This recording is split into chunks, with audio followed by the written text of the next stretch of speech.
बिस्मिल्लाहिर्रहमानिर्रहीम। आप देख रहे हैं यास्मीन वॉइस। माँ की एक आदत खुदा से बहुत मिलती है, दोनों ही माफ़ कर देते हैं। दुनिया में सबसे ज़्यादा दौलत उसके पास है जिसकी माँ जिंदा है। माँ ना हो तो हुजूम में भी तन्हाई महसूस करता है। माँ का मुक़द्दस चेहरा बच्चे के लिए कुल कायनात है। शर्त लगी थी दुनिया को एक लफ्ज़ में लिखने की, लोग किताबें ढूंढते रहे, मैंने माँ लिख दिया। माँ का हक अदा करते रहो। कसम है अल्लाह की, अगर तुम अपना गोश्त काट कर उसे दे डालो तब भी उसका हक अदा न होगा। दुनिया की सबसे बड़ी नेमत माँ है। माँ के सिवा दिल को कोई दिलासा नहीं देता। अल्लाह हम सब की माँओं को सलामत रखे, आमीन। जो मांगो दे दिया कर ऐ जिंदगी, कभी तू मेरी माँ जैसी बन के देख। माँ अपनी औलाद को सब कुछ सिखाती है सिवाय अपने बगैर जी। माँ से कभी शिकवा ना करना कि उन्होंने आपको क्या दिया,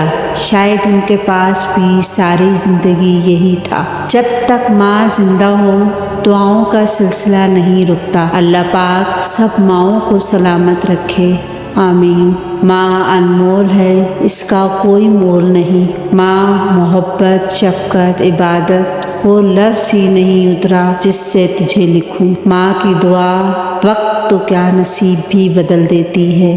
मोहब्बत के 100 हिस्से किए जाएं तो 99 हिस्सों की ही हकदार माँ है। अल्लाह ने माँ को ऐसा रुतबा दिया है कि माँ को मुस्कुरा कर देखना भी इबादत है। दुनिया में हमेशा रहने वाला रिश्ता अगर कोई है तो वो माँ का है, जो तकलीफ बर्दाश्त करती है मगर औलाद को सुख पहुँचाती है। खातून के बाद जिसने मुकम्मल किया मुझे अहले जहाँ सुनो, वो मेरी माँ की ज़ात है। माँ जिंदगी की तारीक राहों में रोशनी का मीनार है। माँ तेरी खुशबू मुझे कहीं न मिली, मैंने फूल सारे खरीद कर देखे। उम्मीद है आपको वीडियो अच्छी लगी होगी, और अगर वीडियो अच्छी लगे तो लाइक, शेयर और सब्सक्राइब ज़रूर कर दिया करें।